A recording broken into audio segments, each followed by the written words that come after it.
Hello, and welcome to today's Fireside Chat. It's great to see everyone in person and virtually, of course. For those who were there last night, I hope you had a good time at the event. Actually, Melissa, how was your night? I don't think I saw you there. Yeah, I actually didn't make it. I was just so excited for today to be here that I could not wait to go home and go straight to sleep that it could be today.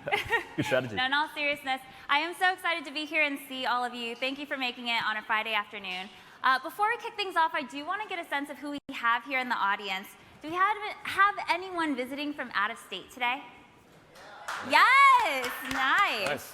And Pat, actually, I have a client who told me, and I met him earlier, who's visiting from Spain. Any other international folks here? Me? Pat, you don't count, you work here. Thank you so much for making the trip. We really do appreciate it. And whether you're recovering from jet lag or maybe some of those festivities last night, we're so glad that you made it here to join us in chatting about one of the hottest topics right now, customer loyalty. My name is Melissa Brown. People like to call me MB. I'm a director of client strategy at Attentive. And my name is Pat. I'm the senior marketing director at Attentive. And joining us on stage soon will be Natasha and Annie. We're super excited today to talk about all things customer loyalty, including its importance, its impact, a few tips and tricks, of course, and a whole lot more. But before we dive into that, and before we chat with Annie and Natasha, I want to talk about what's happening in today's environment and why loyalty has become more important than ever. Yeah, talk to us, Pat. Tell us what's going on. Well, e-commerce is growing and still growing, and that's great news. And that's why we're all here today. The pandemic forced many brands, just like yours, to really change the way they do business. With the economic downturn, job insecurity, inflation, and people working remotely, people had no other choice but to shift online. Even in today's world, people are doing everything online. You can shop online, you can see a doctor online, you can have guitar lessons online, you can even date online these days, right? Because of that, brands are now making that shift towards e-commerce. I saw a stat the other day that US e-commerce is predicted to account for over 30% of all sales by 2026, which is huge, right? And this is obviously not news for everyone in this room, but what this means is that the landscape has become very competitive for brands just like yours. Consumers have fast, easy access to essentially any brand, and because of that, they're also switching brands at fast rates. 1 in 3 consumers since COVID have admitted to switching to at least one new brand, usually to the bigger, more trusted brands. Wow. And with so many brands at their fingertips, shoppers now face a paradox of choice.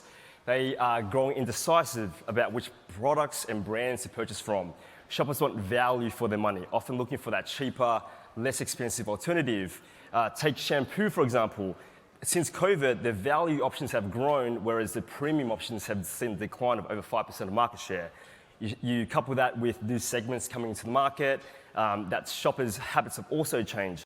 Gen Z, great example of this. They usually spend less, make more impulse purchases, but also consider a company's social value before even considering a purchase or a brand. Yeah, you're absolutely right. I think I'm a little too old to fit into that Gen Z category at this point. But I have noticed that even my own shopping habits have changed. I used to get so excited about going to the mall and picking out my shirt from my favorite brand that I had my eye on for 2 weeks. But these days, I'm very much parked on the couch, endlessly scrolling through Instagram. This happened to me just the other week. I was catching up on all the babies and puppies and engagements that you usually see. And then I saw this really cute dress, so I clicked through to the website. I got a 20% offer in exchange for giving my phone number, so of course I did that. Entered in my credit card information because I do have it memorized at this point, which I do not recommend for anyone. And boom, within 5 minutes I'd made a purchase from a brand that I'd never heard of. And I share this story to really emphasize and illuminate how much shopping behaviors truly have changed. People spend way more time on their mobile devices, more so than ever before. It's actually reported that Americans spend over 1/3 of their waking hours looking at a mobile device. That's pretty wild. Yeah. And so, as people are spending more time on their phones, of course, brands want to capitalize on this, and they want to put their ads in front of people where they're looking, right? So as a result, mobile ad spend has actually increased over 20% in just the last year alone. And it's not going to stop, right? Next slide. Okay, great. Thank you. So as you have brands so many brands vying for customer attention, it's becoming more and more difficult for them to connect and engage with their consumers across all their digital channels. And in this current environment, the big question then becomes, okay, well, how do I maximize customer lifetime value, especially when all my customers are being bombarded by ads and digital content across all channels? Well, the one solution that we're all here to talk about today is customer loyalty. Now, out of curiosity, how many of you have loyalty as a top initiative right now? Nice, yeah, and you know, I'm not surprised to see this. It's definitely come up a lot more in client conversations. More and more clients are talking about it, and actually a couple clients have told us that they've pulled back on ad spend and reallocated those resources over to the retention side of things because it is that important. And when we're talking about loyalty, the conversation always ends up coming back to, well, what do customers want? Like, we really need to understand what they're looking for. And at the end of the day, customers these days want a personalized experience.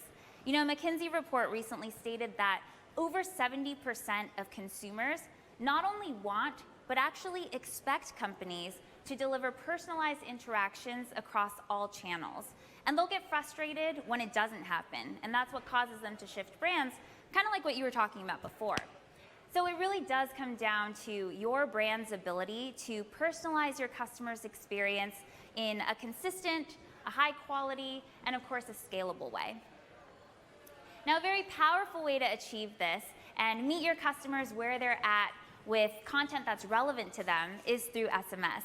You know, while other channels and forms of media are declining post-COVID, SMS is actually growing, and it remains an efficient and effective way to meet your customers where they're at and capture, convert, and retain your customers, ultimately building that brand loyalty. You know, with SMS, it's a very personal channel to begin with, but you have the ability to send personalized messages. You can send timely offers. Let's say you have like a product drop, or maybe you have an early access sale for your VIP segment. You also have the ability to have two-way conversations with your customers in a scalable way that truly cuts through that noise and ultimately achieves lasting customer loyalty. So the key takeaway here is that an advanced SMS program can ultimately help you turn those browsers or maybe first-time purchasers into repeat purchasers and ultimately full-blown brand advocates. For sure, for sure. And that's how Attentive has helped over 5,000 of the world's leading brands. You know, we started with the one-way campaigns. Now you can leverage zero-party data to understand your customers. You can even enlist our live agents to help you drive conversions through concierge, or even turn those casual browsers into buyers through some of our advanced triggers.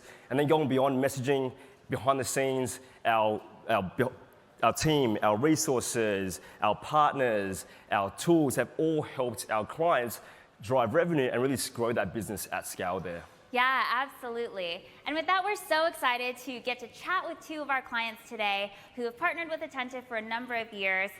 They've really established themselves as leaders in their categories when it comes to loyalty. So please welcome to the stage, Natasha and Annie.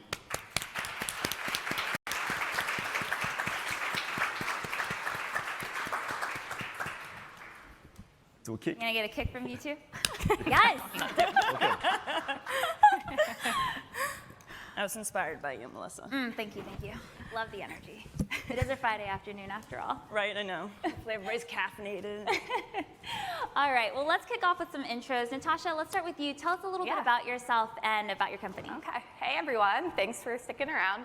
My name's Natasha. I'm the marketing director for fragrancenet.com. You guys also may be familiar with us as fragrance.com. There, I run the email and SMS channel, which 4 years ago was a team of 1 and me, and has expanded with the help of Attentive to a team of 5, and hopefully growing soon. Thank you. Awesome. Thanks so much for joining us. And Annie, tell us a little bit about yourself and about your company. Hi, everybody. I'm Annie. I am the Senior Director of Retention at Lunya. We were formerly Lunya and Lago. Now we're just Lunya. But we make women's and men's luxury restwear. And we've been on Attentive for quite a while. I'd say almost 3.5 years now. And we're a small tiger team, like many of you startups here.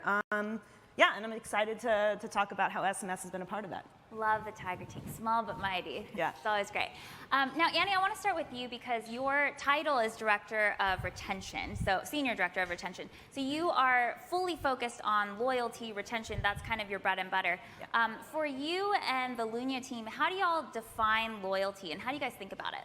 It's such an excellent question. I mean, so much of the content today has been about how important loyalty is, right? Like, as it's more expensive to acquire new customers now, we're all looking at loyalty. And for us, you know, at the end of the day, I look at it as, are you creating an emotional connection with your customer? I think loyalty is pretty fragile these days. And, you know, unless you're sending the right message to the right person at the right time, and really being authentic, I mean, we've heard that before too. Authenticity, I think, creates this emotional connection.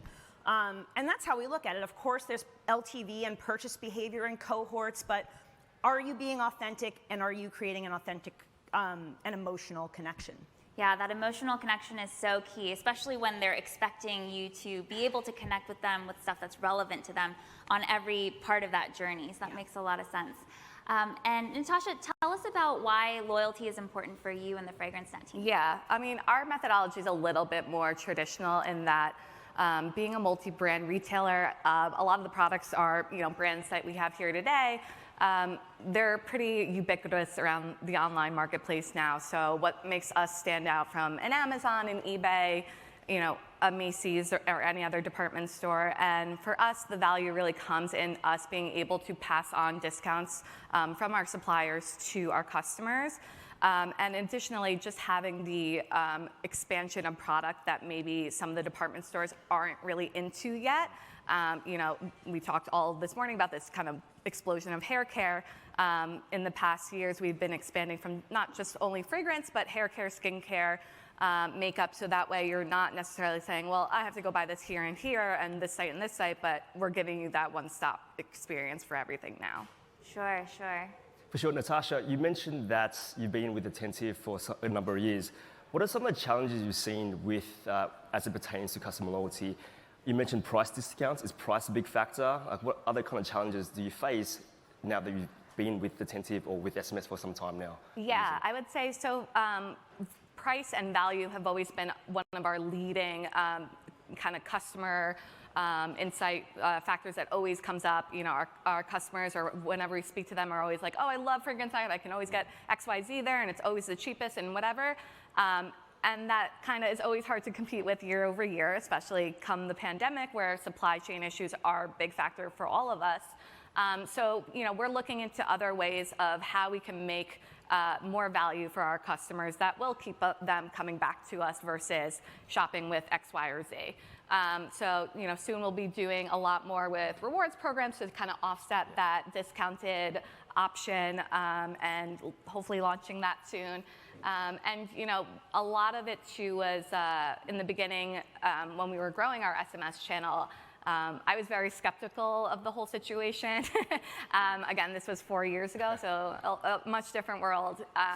But in my eyes, you know, we were all talking about can spam and GDPR, and I was like, who the heck is going to want to give out their mobile numbers? And, you know, we started to see pretty early on that there was a huge adoption of this kind of trade-off of if you give us your mobile number, we will give you like better discounts. Different discounts, and that kind of being able to play with all of that in a new market was making us really successful, and our growth really hasn't stopped since 2018. Yeah, for sure. Like, you can see that SMS, your journey, really evolutionize and grow since you've started, and it's been awesome, right? And Annie, your price point is a little bit different to Natasha's, right? So how do you keep customers loyal without dropping the price too much? Because price is also quite a big factor with your brand perception. So how do you kind of deal with that, and how do you kind of see that? It's a great question, right? We're a luxury brand. We're kind of heading into a little bit of a mini recession, and how do we deal with that? We don't, it's a challenge that we don't use discounting very often. We do use it very targeted and personalized, right? Like we're very careful and strategic about how we use our discounts. But for us, it's like, it's brand building. It's like, what is the value proposition, right? Like, there's no better gift than the gift of rest, and like really leaning into our brand and our products. Like, what are the nice features that we have? And SMS is a great, really personalized way of showing our customers that. And you know, something you said too, it's like, for us in the beginning, we were, you know, kind of hesitant to send a lot of messages building the brand and talking about the product. And in the very beginning, I think there wasn't as much of a culture of SMS marketing, right? Like in 2018, 2019, it wasn't as common. And so over time, we've really become very comfortable. And now there's this like cultural handshake that we all have. I think we're all expecting that brands are going to reach us on SMS. It's an expectation now versus an exception to the rule. And so now it's a great channel that we do use to sort of overcome this challenge of like, it's not discounts, discounts, discounts. Is we're a luxury brand. This is why you should buy our product. And again, like, develop that connection. Yeah, emotional connection is a big part of like a brand and a consumer, right? And I spoke to a customer yesterday, and she asked me like, what else can I do besides offer discounts? And I think I mentioned you, like you said that you don't send all discounts, you also send about, hey, a joke of the day or checking in, and that is about just creating a connection. Not every message has to convert, right? And that's what we're seeing there. I really love that you call it like this cultural handshake, because it really demonstrates, you know, that relationship that you have with each and every customer, but also doing so in a scalable way, because it's not like you're meeting each person one by one, right? So given this challenge of not really giving out discounts because you are a luxury brand, and still having to build that brand value and build that trust and emotional connection with your customers, how are you leveraging SMS to do that? SMS has been so critical for us. One of the things, and like many other brands here, we experiment a lot. We A/B test, we have hypotheses, we prove them out, your bread and butter stuff. But one of the things we realized was SMS was excellent at delivering urgency messaging. Right? We're on our phones all the time, and usually a lot of our buying decisions are emotional, right? So like, you see something you want, you get the message, or you get a code and you go and buy it, and you don't really want to interrupt that journey. And for us, we found things like, you know, codes expiring if and when we do them. We do a welcome code, like if you're a first purchaser. Anything like shipping cutoff has been huge for us. We see these huge spikes in revenue. So urgency as a sort of like strategy for SMS has worked really, really well, driving that loyalty. When people, I mean, everybody's got FOMO, right? Like, you really kind of capitalize on that in SMS. And one other thing for us that was a little bit surprising to me too is teasing newness. I mean, we've talked a lot about how, you know, customers, when they sign up for SMS, they want to hear from you. And so if they're fans of your brand or fans of your product, which a lot of your SMS subscribers are, talking about what's coming, all the newness. We've talked about exclusive access. Like, we give VIPs early access, and that's been amazing. So you all should absolutely do that. Treat your VIPs right. But yeah, talk about what's coming, what's new, why they should be excited, and kind of stay top of mind. SMS is great for that too. Love to hear it. And Natasha, what I thought was really interesting about what you were saying was you're giving different offers, especially because you're handling both email and SMS. You're seeing kind of how that orchestration works together, and how you do have to treat SMS maybe as a different channel and speak to those customers in a different way with different offers. Tell us a little bit more about what's been working for you in terms of maybe personalizing the journey for your customers using SMS. Yeah, I think in the beginning, when you're thinking about SMS strategy, I mean, again, I came in with an email background and knew absolutely nothing about what I was doing with SMS. So I think for us, it was, okay, how do we kind of drive that incremental change and not kind of do the status quo of sending, you know, to the entire list every time and hoping for, you know, good results. So we do a lot of segmentation, a lot of kind of what we were seeing before in the previous slide. I was like, okay, we do that, we don't do that, but I'm excited to do that. And, you know, it really, our biggest focus really is never about like what message is going to be best for the, you know, couple million of the entire list. That's never gonna work. You're never gonna please everyone. You really wanna focus on who's really driving your business. So whether it be the top 25, 10, 5% of those customers that you know are the most loyal to you, start, shaping your brand and your voice around those customers and what offers they, love more. This morning we just did a 30 off versus free shipping. People just hate free shipping on our site. They'd rather just hit the threshold and then also have the discount on top. So like, I'm so ready to like get rid of free shipping and everything, but testing that out and the customers telling us like, we don't want that, we want this, really helps us to kind of keep them coming back purchase after purchase. Yeah, that makes a lot of sense. And I hear that you're using a lot of segmentation to really define each of your different customer segments and kind of learn the behaviors that they're performing after the fact to kind of iterate on your journeys. How do you know that it's working? Like when you're looking at your program and you're thinking, okay, loyalty is an initiative, we need to focus on retention, we need our customers to come back over and over again. Are you looking at certain metrics? Like what are you looking at to know that, hey, we're doing the right thing here? Yeah, so for us, and again, this is one of those things where I was like, this channel, I'm gonna do it for 30 days because it's like a free trial, and then like my boss will stop bothering me about it. And now 4 years later, I'm like, crap, I'm still doing this, in a good way. But for us, it was making sure that anything that's added on, whether it be a new tech stack or a new vendor, new partners, you always want to make sure that there's incremental added value to that. So I think a lot of us fear that our email channel will decrease based on adding some new channels.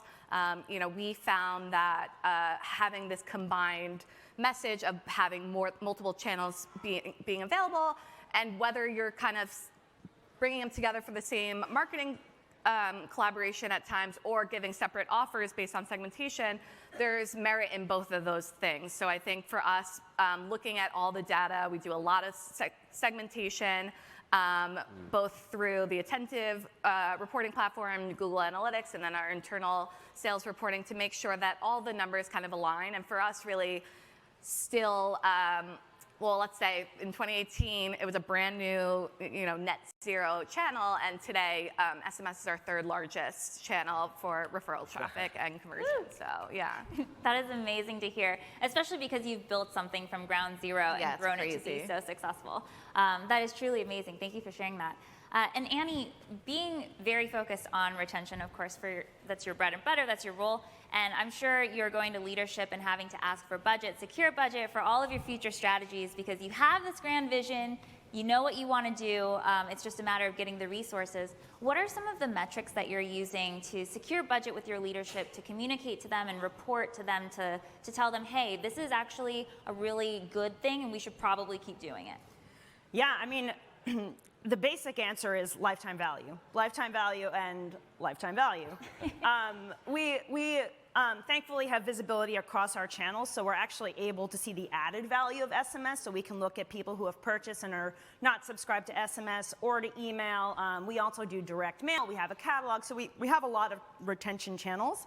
But yeah, lifetime value, and one of the interesting things we've learned is that on average, purchasers who are subscribed to SMS are 55% more valuable than purchasers who are not subscribed to SMS. Now, I had an interesting chat with Eric backstage about, well, do we know if that's causal? No, but I do think you should look at your data and understand, are you adding incremental value? We've seen some of our revenue from email shift into text, and that can be scary because you're just like, oh, I'm losing email revenue, but if your total retention revenue is rising, that's obviously a good thing.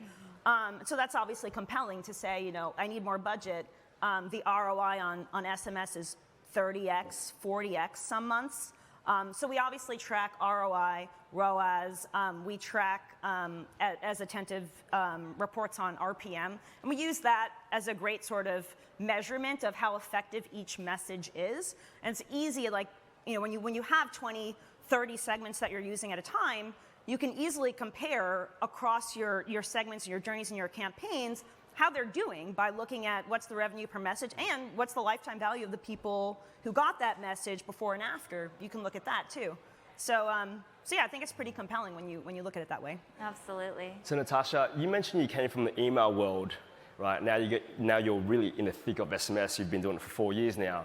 What has been the biggest impact of the SMS program? What has surprised you so far in your journey? Yeah, well, I would say every time I explain SMS to someone new or someone who hasn't like onboarded yet, I'm like, you'll be so surprised by your results. And I feel like we are all talking about like, oh my God, look at these big numbers, but like, and you're like, there's no way. And I'm like, it's possible. Like, and you know, I think for us, that was the kind of thing is that first one-time message we sent and saw the spike in traffic in Google Analytics and my CEO jumping out of the, and being like, what's going on? What are we doing? Like, you know, in the middle of a July, which is not a huge time for us, you know, that from that initial message to still every holiday, still getting that excitement from our marketing team or our C-suite where they're saying like, I can't believe this is still doing well. Yeah. So, you know, I always think about this whenever you're in an industry, always consider the fact that you're an early adopter of these things. So we may think, oh, everybody's on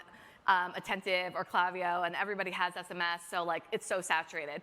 Think about how many millions of sites, stores, restaurants, retailers don't have it right now. So I would say everybody in this room, yes, you're an early adopter, but there's probably 100 more that are not. So I think for us, being able to say that like we were there early on and we can still see the growth now 4 years into maturity with literally no impact on growth or revenue growth is something that I was like, that's not happening in my email, I'll tell you that much. So it's funny, when you look at the report, you're like, this is too good to be true. These numbers just don't add up, you know.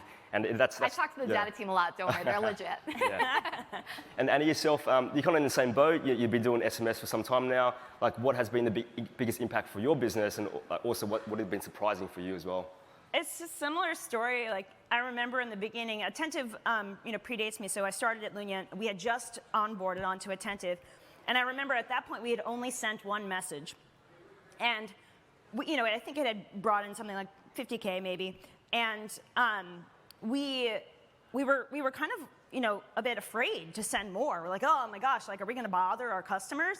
And it's funny to reflect on that because now we send 3, 4, 5 SMS a week. And not to everybody, right? We're segmenting and personalizing. But we've come a long way. And I think the thing that really surprised me was kind of how quickly it actually overtook email as in terms of total revenue. And we watched it shift a bit. But I think our list is probably about a quarter of the size, our SMS list is about a quarter of the size of our email list. And we're generating, sometimes in some months over the holidays, it could be like 2x the revenue. Wow. So that really surprised me, kind of how fast that happened. Yeah, it's been amazing. That's awesome. And you know, yes, the platform is what's helping you do this, and that's what you're using to execute, and it's the vehicle that gets you the results. But really, there's a lot that goes into like the vision, the strategy that you're using or that you're executing on. A lot of the testing that you talked about, trying different things, and I know there are a lot of ideas floating around today that I think there's a little bit of a buzz around. So, given you know the future of your strategy and what your plans are for the future of Lunia in terms of retention and loyalty, what are you most excited about when it comes to SMS and how that can help you execute on that strategy? So for me, I mean, what's funny is that like I had my answer before I came here, and now I'm here and I've been hearing everybody talk. And I'm like, I have like 16 million ideas, and I'm coming home like jittering, you know. And I also haven't been to a conference clearly in a long time. You're real people and everything. Yeah, so there's a pet project that we have that I'm really excited about because I don't know that brands are doing this really, really well right now, and it's about back in stock. And for us, you know, Attentive has a great back in stock template, but we currently are a Shopify shop, and we're using the back in stock app, and we've been really looking to replace that with Attentive, and so we've been working on this project, and I think it's really exciting because, as I said before, SMS we found is just so great for urgency. And as a business where inventory fluctuates quite a bit, sometimes we have 5 units of something come in. And you heard earlier from you know the execs at CB2 and Patagonia and Spanx, like sometimes you'll get not all of your shipment, and you have some sizes and some colors come in, and SMS is such a great way of saying, oh, your size and the color that you wanted just came back. You've told us you want to buy it, here it is. And text to buy will make that even better. But But yeah, this back in stock via SMS, I think I'm so excited about in a very sort of specific way with the customer journey. And of course, now I've got 16 million other things I'm excited about doing, but one thing at a time. And I'm sure we'll try to be pretty strategic about it. But. Yeah, totally. No, it's kind of like, this is going to be a very corny joke, but just thread all of the different ideas. But in all seriousness, as you guys are working with your CSMs, you know, as you think about what you want to accomplish with the platform, with your SMS program, you have that vision, that strategy, you get all these ideas from something like this, communicate with your CSM. Like, definitely encourage you to talk to them, bring these ideas to the table, and share that with them, because we can then get that feedback for the product team and eventually, you know, build into something that really works for you. Love to hear it. And Natasha, given your future strategies and plans, because your business model is quite different, what's something that you're excited about? Yeah, so we have a lot of stuff coming our way. We are expanding globally. We have a rewards program launching. We have retail stores, which, by the way, we just opened one at World Trade Center Oculus, if anyone wants to stop by. And really for us, it's how do I support all those new teams that just came about with this already established program. So doing a lot of kind of grabbing that zero-party, first-party data, learning more about location. So if people are near or have visited New York, you know, can we drop them an urgent message like, before you leave Manhattan, go stop by? Those kind of things are like really where we're kind of going with the channel, trying to stray away from the, you know, batch and blasts that we're all very used to in email and SMS, and how do we make this more personalized for them so that, yes, we're sending it to them at the right time, but also engaging them in that 150 characters or whatever, so that we can either start a conversation with them or get them to come browse on the site. Awesome. Glad to hear it. All right, I want to make sure that we have enough time for questions in the crowd for both Annie and Natasha. There are microphones in every aisle, so if you have a question for either of these two, please make your way to the mics and we'll go ahead and call on you. And don't all run to them at once. Please, in an orderly fashion. Don't get too excited. I know it's a Friday. Question? Oh, okay, I'll start. Now that you started with SMS 4 years ago, Natasha, you're now quite a seasoned veteran of SMS. What's the North Star for you for customer loyalty? What is the next 12 to 18th month look like for you? Yeah, so our roadmap with our partnership with Attentive is really going to look into a lot of the concierge stuff. Yeah. I'm sure a lot of brands are gearing up for holiday, and bringing in customer service representatives for holiday is becoming increasingly harder. It also is pretty taxing on our team to continually train new people day after day, year after year, see if they don't come back from next season. Concierge is a way for us to kind of help out another department in terms of getting some help for them, so that way we don't have 45 one-hour call time, so that the chat log is you're the 1,200 person waiting kind of scenario. So we'll definitely be dipping a lot into that in holiday, and also offering a lot more two-way conversation, because similar to some brands here, there is some education needed for some of these products, whether it be hair care, clean beauty, or even fragrances. So as much as we would like to include as much description on the site and things like that, sometimes people have weird questions like thread counts. So, having that concierge and having it, especially 24 hours, because we do have some people that like to shop at 3 a.m., 4 a.m. That's on you. It's not my thing. But, making sure that we're available so that they don't have to call our customer service team, who's Eastern time, 9 a.m., For sure. I think we have a person on the left here with a question. We can pass it over to her. She came first. Oh, for sure. That's so nice. Thanks, whoever's over there. Thank you. My question's for Annie. I know you were saying being in a luxury space, you try to do sort of few and far between discounts, or when they come, they're very selective. So how do you stay competitive during Black Friday, Cyber Monday, and just throughout the year, or just the holidays where people are pushing everything very promotionally? It's a great question. I mean, classically and historically, we've leaned on gift with purchase, because it's not technically a gift discount, and it's worked really well for us.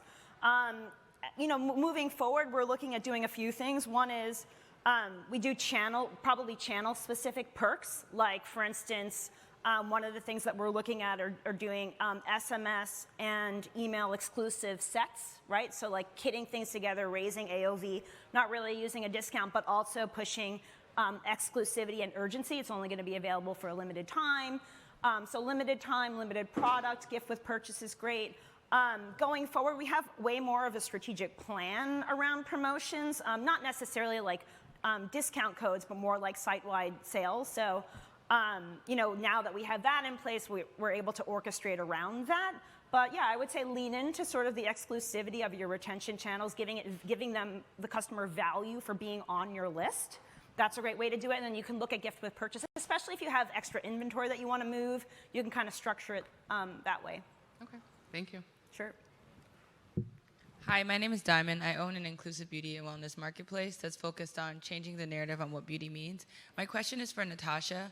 I might have missed this, so I'm asking. You mentioned a bit about moving away from free shipping. I kind of missed what you said in that bubble of combo. Can you dig more into that and like why do you do that? Yeah, so we do a lot of offer testing just to make sure that with that we offer discounted prices off the bat, but we also include additional promo codes in our marketing. We always continue to test if free shipping offers, which used to be a thing, like I would say pre-Zappos time. Now I feel like we still kind of try to see if it works as an offer versus giving them a $1 off or percentage off.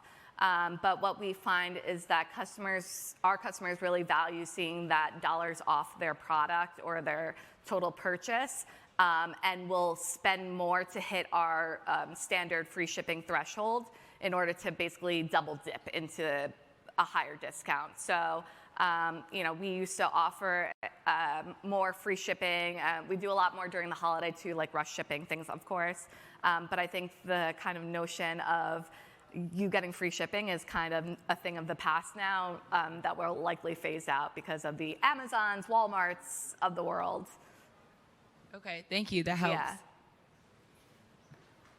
I actually have another question. Both of you have built from the ground up, and you've kind of been there at the very beginnings of when SMS started to pick up as a tool. What's some advice that you have, having gone through that entire journey?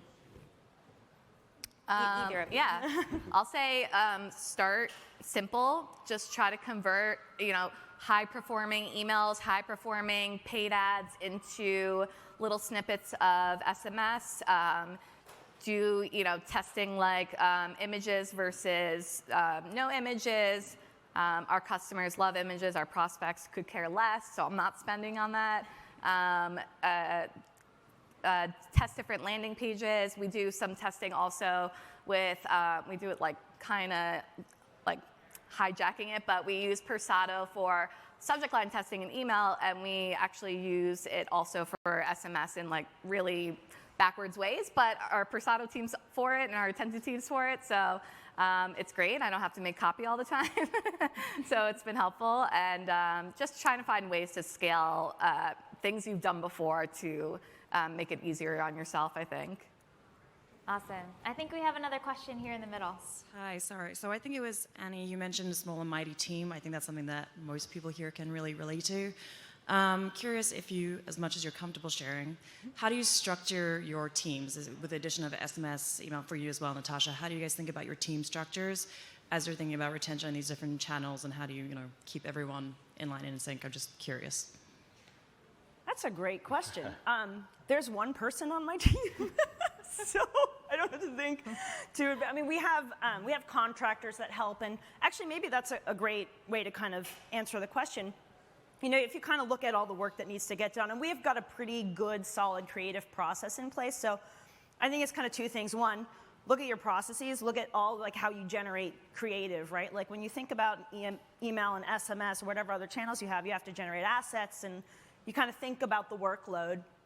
And then if there's extra, you can usually, and again, I'm assuming this is sort of like the D2C, e-commerce startup answer, but you can lean on freelance help, and you kind of can take out some of this the more like executional pieces that can be handled by someone else, and then think strategically with your team. And I think, for us, I know my team's strengths really well, and we work really well together, and I think that makes things so easy. So like finding the right people doing what they love to do, mentoring them along the way, and obviously figuring out if you need more extra help on the smaller executional pieces that can kind of be offloaded. I hope that answers your question. Okay. All right, I think that's all we have time for today. We just went over a little bit, but I just want to say thank you, a big thank you to both Natasha and Annie for their time today. Thank you so much.